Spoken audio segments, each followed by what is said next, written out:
Do livro Palavras de Vida Eterna, psicografado pelo médium Francisco Cândido Xavier, através do Espírito Emmanuel.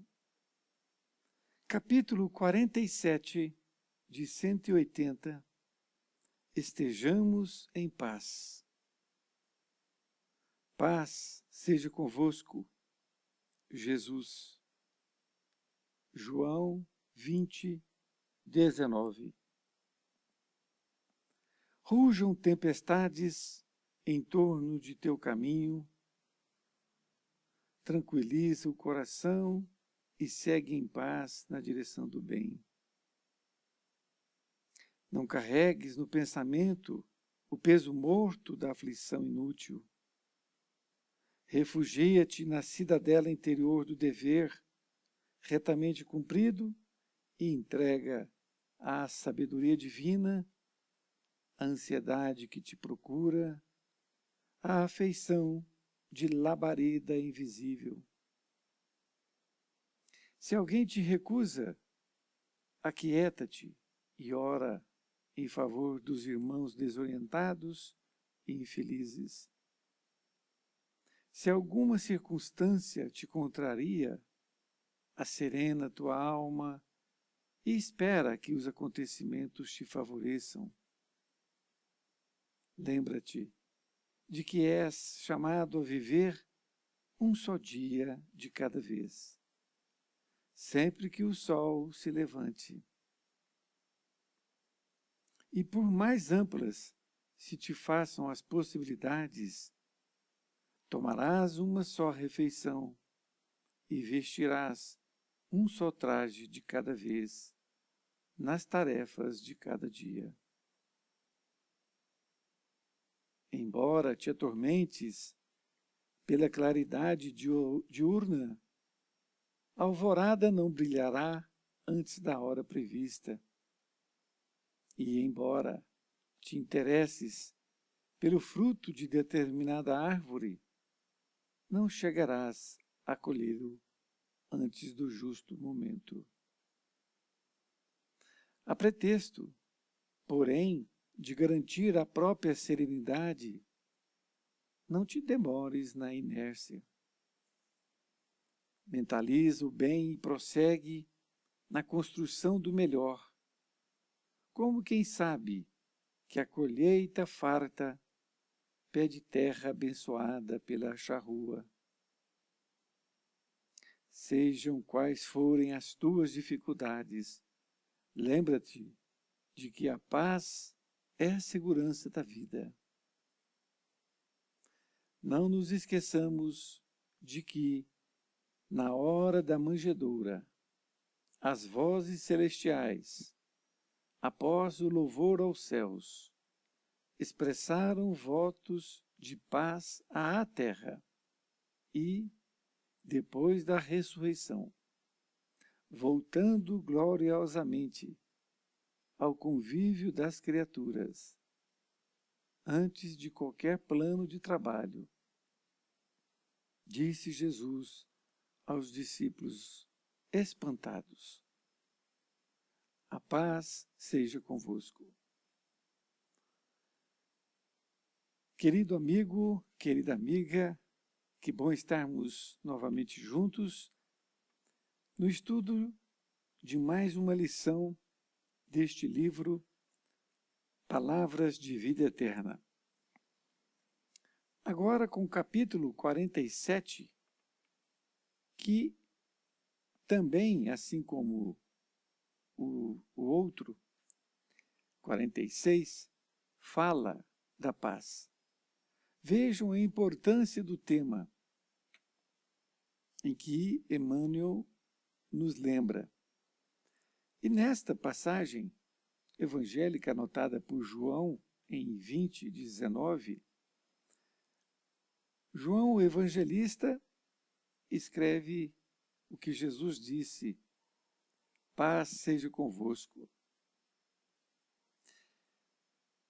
E ele começa então a descrever o que ele lembra, o que ele entendeu desta passagem, nos exortando para uma tranquilidade interior onde somente nós possamos conseguir.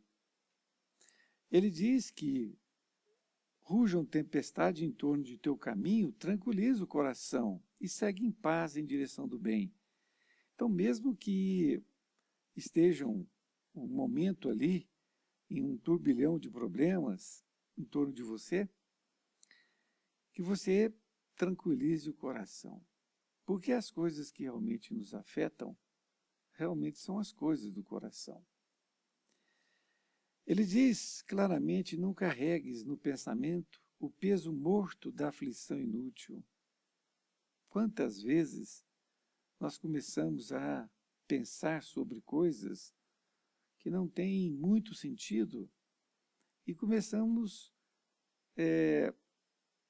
a pensar em coisas realmente que nem existem. E daí nós temos que ter aquele pensamento de que muitas vezes estamos influenciados negativamente, que aquele pensamento não é nosso. Lembrando do Livro dos Espíritos, que uma pergunta que foi feita aos benfeitores, indagando o quanto que os espíritos desencarnados nos influenciavam. E a resposta foi simplesmente esta: muito mais do que imaginais. Então pensemos nisso. E Emmanuel continua dizendo, para refugiar na cidadela interior do dever retamente cumprido. Isto é, tenha como objetivo o seu dever, que você tem consciência do que você deve fazer. O que é que você deve fazer? Qual que é o mais importante no seu parecer, no seu íntimo lá, quando você consulta os seus escaninhos mais íntimos, não é? E você, assim fazendo, você entrega a sabedoria de vida, a sabedoria divina, essa ansiedade que te procura. Então, quando você faz isso, a ansiedade acaba. Tá certo? É como uma labareda invisível que esta sabedoria divina te acalma. Diz ainda, se alguém te recusa, aquieta-se e ora a favor dos irmãos desorientados e infelizes. Olha que interessante. Quando você tem a recusa de alguém, quando alguém não te aceita, ou quando alguém te contraria, você deve, então, orar em favor de todos os irmãos desorientados e infelizes, que possivelmente esses irmãos que te recusaram fazem parte. Se alguma, continua ele dizendo, circunstância te contraria, acerena tua alma e espera que os acontecimentos te favoreçam. Então, se alguma coisa está te contrariando, você deve serenar sua alma e esperar. E ele nos lembra aqui que nós somos chamados a viver um só dia, de cada vez, assim como o sol também se levanta. Continuo dizendo que, por mais amplas se façam as possibilidades, você vai tomar uma só refeição, vai vestir somente um traje, nessa tarefa de cada dia. Fala ainda que nós não devemos nos atormentar diante da claridade diurna, porque a alvorada não brilhará antes da hora prevista.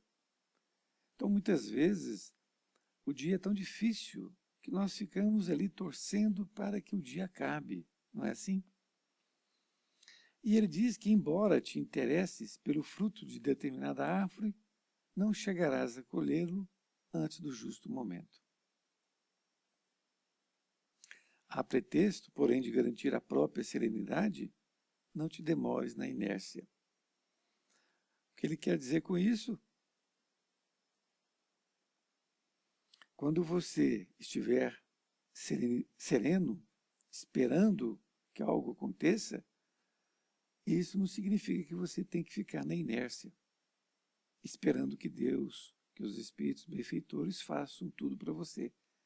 Você tem que continuar trabalhando, não é? Você tem que continuar fazendo. Até porque a sua mente tem que ser ocupada com alguma coisa de útil, naturalmente. Porque diz o velho ditado que a mente vazia é a oficina do diabo. Ou significa que se você não estiver fazendo algo de bom, algo de mal pode vir na sua mente, não é assim? Continua dizendo Emmanuel que mentaliza o bem e prossegue na construção do melhor, como quem sabe que a colheita farta pede terra abençoada pela charrua. Então você tem que mentalizar o bem, ficar sempre ligado com ele, para que você não tenha influências negativas e prossegue na construção do melhor, ou seja, continue trabalhando, continue fazendo a sua parte, como quem sabe que a colheita farta pede terra abençoada pela charrua. Isto é uma comparação que ele faz, que você está sendo a terra, não é? Que tem que trabalhar com a charrua para que frutifique. Você que faz isso, não é? Ele nos exorta também que, sejam quais forem as tuas dificuldades, lembra-te de que a paz é a segurança da vida. Isto é, sem a paz é impossível nós vencermos as dificuldades. Tenhamos paz, tenhamos a tranquilidade no coração, a certeza de que estamos no caminho certo, fazendo o certo, não tendo influências negativas e somente positivas, e sigamos em frente. E no final aqui, Emmanuel fala sobre esta pequena frase que ele colocou, a paz seja convosco. Ele diz, não nos esqueçamos de que, na hora da manjedoura, ou seja, quando Jesus nasceu, as vozes celestiais, após o louvor aos céus, expressaram votos de paz à terra. E depois da ressurreição, ou seja, depois que Jesus foi crucificado, voltando gloriosamente ao convívio das criaturas, antes de qualquer plano de trabalho, disse Jesus aos discípulos espantados. Foi quando Jesus apareceu a eles, não é? E Jesus então diz, a paz seja convosco. Então, assim, quando ele nasceu, a espiritualidade, as vozes celestiais disseram, não é? Paz à terra. Porque Jesus estava vindo. E da mesma forma, quando Jesus voltou, depois de ser crucificado, ao terceiro dia, como ele disse, e assim também ele disse aos seus discípulos, a paz seja convosco. Isto é, seja qualquer a situação, a paz seja convosco. É uma lição muito interessante, que vem muito em boa hora, para mim, nesse momento, e acredito que para todos, até porque nós estamos chegando ao Natal, e que a paz esteja com você e com todos os seus familiares. Um abraço e fiquem com Deus.